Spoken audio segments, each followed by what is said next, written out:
About the LCS walkout? Dude, why do people come here and ask me this? I told you. Listen, I'll say it one more time. Okay, so my whole thing with this is, I've been saying for years, every single player in Academy, as soon as they feel like they've made it. Academy players feel like they've made it. A lot of them stop playing solo queue. They've already played LCS and dropped to Academy. It's like a comfortable home, and they get an Academy and they're comfortable, and they're just paycheck thieves. They just get money for free, like 70K a year for free for doing the bare minimum of anything, right? There's no brand. They're not making the orgs they're in stronger. They're not popular. There's nothing. They're not doing anything. So and it's like somebody said, it's like 75 per player. It's like 600,000 a year. Bro, that's just bleeding. There's no org is keeping up, like making that money back. I'd say out of the 600,000, whatever that it was for an Academy team. Fuck I'm just gonna dodge. Anyway, what was I saying? So let's say an Academy team, they have to pay them like 600 salary grand. I don't know if that includes housing or whatever. Bro, I would argue that out of that $600,000 that per year an LCS team is getting from that, probably what, less than $50,000 worth of revenue, if anything. So it's just a bleed. There's bleeding. Now you could say, well, it's to develop talent. Bro, those Academy players are not leaving Academy. 90% of Academy, they will never, ever see LCS. Never. They know that. The pros know that. The coaches know that. Everybody knows that. They're not going to ever touch the LCS. Everybody knows it. So it's like a comfortable place for them to like slowly eat paychecks for like nothing. Sure, they maybe scrim the LCS team. Sure, they maybe do this, do that, but whatever. Okay? And it's been like this way for years, by the way. Years. You see these guys in solo queue, then you stop seeing them. As soon as so-and-so gets signed to Academy, boom, you stop seeing them ever. The biggest one was like Johnson was huge. He was a solo queue grinder, blah, blah, blah. He got him Academy. He had a brief. Wait, is Johnson is he still starting for a team? I don't know. He's in LCS, but you don't see this kid at all. Whatever, bro. It is what it is, right?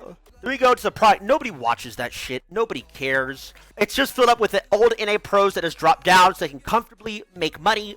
By the way, this is all like friendships, by the way. They all just comfortably make money in Academy when they're not good enough to play in the LCS anymore for God knows how long. Don't give me this, oh, it's to nurture NA talent. Nobody, it's on both the teams and the players. Nobody is brought up from Academy. I'm sorry, bro. It's so fucking rare. They're just imported or it's the same old players recycled. It's so hard to get brand new players. No, man. So if you're not taking players from Academy anyway, you might as well just stop paying for it. So I feel like people are striking and people are upset. Bro, what was it even doing anyway? Like I said, there's people crying about it. Well, no NA talent. Bro, if we're being honest, there's not any NA, there hasn't been NA talent in years anyway. Why are we just now mad about it? Because, oh, there's no NA talent, so now finally, we're just going to stop bleeding money. We don't have any NA talent anyway, and we're just going to cancel the teams. But people are like, well, no, we need the teams to have NA talent. There is no NA talent. Nobody was getting promoted anyway. So what they need is they need the teams, so when their time in the LCS is done, they have a nice little safety blanket. Or if they have a bad split, instead of just getting kicked, they just go to Academy and still low-key make money. It doesn't do anything. No one even watched NALCL. Well,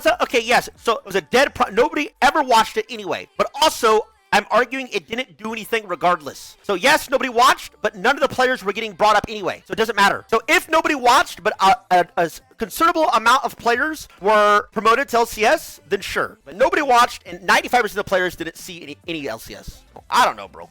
Why the fuck was it around for so long? I don't know. It shouldn't have been. The orgs did it to themselves, though. I'm not saying that's not the truth. Because there's for sure players that should have got signed from Academy that never seen LCS. For sure. I'm not saying that's not the case. Yes, there's no passion. NA pros have no passion. Bro, I've been saying it. They get their fucking spot. Swap me, you piece of shit. Who's one of the players not promoting LCS? Again, that's the orgs and the coaching positions.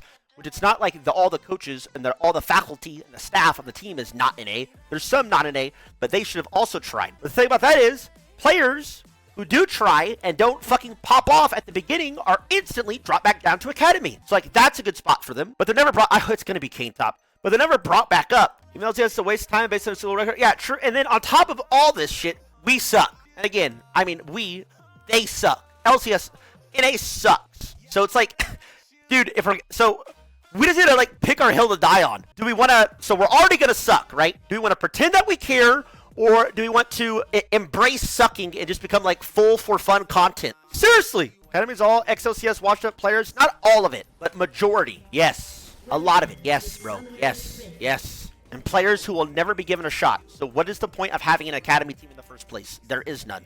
There was no point. So they said, fuck it, got rid of them. Saved themselves millions over the years. Fudge, Licorice, IMT, Immortals lineup, Busio, Tenacity, Jojo, Danny, all from Academy? How did like all but like 6 of those players do? Or all but like 3 of those players do? Right? And when did they get into the league and start? Bro, that's like one split. And they've both bounced around. They've almost all bounced around from Academy to LCS to Academy to LCS, like just bouncing back and forth.